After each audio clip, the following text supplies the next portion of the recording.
আসসালামু আলাইকুম। Business growth foundation YouTube চ্যানেলে আপনাকে স্বাগতম।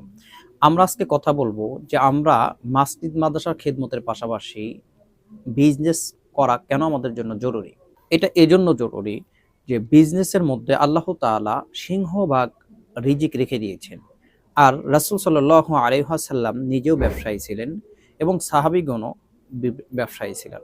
এমনকি যখন মক্কা থেকে মদিনায় হিজরত করে সাহাবীরা গেলেন, কিছু সাহাবী তো এমন ছিলেন, মক্কার ভাইয়েরা যখন তাদেরকে আর্থিক সহায়তা করতে চাইল, তখন তারা এটাকে প্রত্যাখ্যান করে বললেন যে না, আমাদের আর্থিক সহায়তা করতে হবে না, বরং আমাদেরকে বাজারটা চিনিয়ে দিন।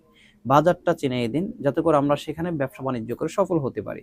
তো এক পর্যায়ে ওই সকল সাহাবীরা বিজনেস করে বা ব্যবসা করে এমন পরিমাণে সফল উদ্যোক্তা হলেন বা সফল হলেন, যারা পরবর্তীতে তাদের আর্থিক সম্পদের মাধ্যমে ইসলামকে অসংখ্য জায়গায় সহায়তা করেছে বা তাদের অর্থ সম্পদ ইসলামের জন্য অনেক উপকারে এসেছে।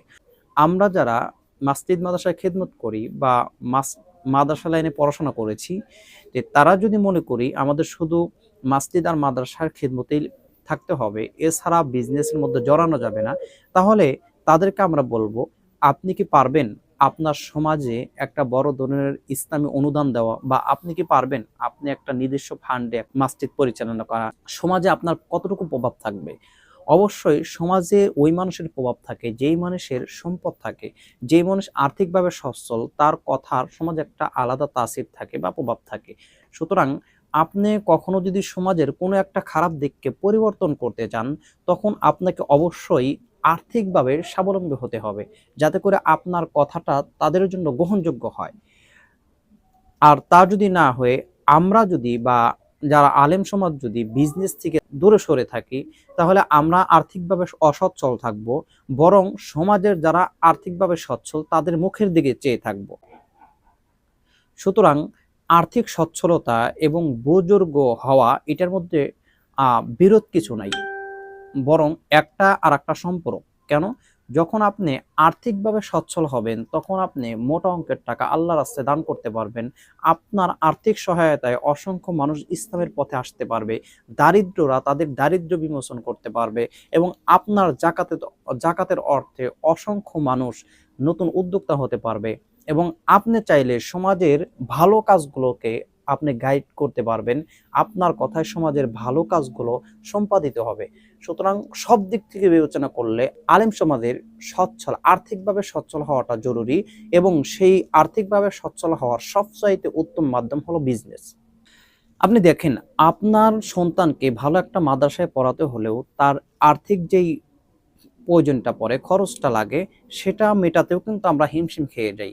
তো সেই ক্ষেত্রে আপনার পরিবারের জন্য হলেও, বা আপনার বোন বা আপনার ভাগ্নি যারা আপনার মুখের দিকে তাকিয়ে থাকে যে মামা আসবে, ভাই আসবে, অথবা ছোট ভাইয়েরা আপনার দিকে তাকিয়ে থাকে যে আপনি তাদেরকে সহায়তা করবেন বা কিছু উপহার সামগ্রী দেবেন, কিন্তু আপনার ইচ্ছা থাকা সত্ত্বেও সামর্থ্য থাকে না।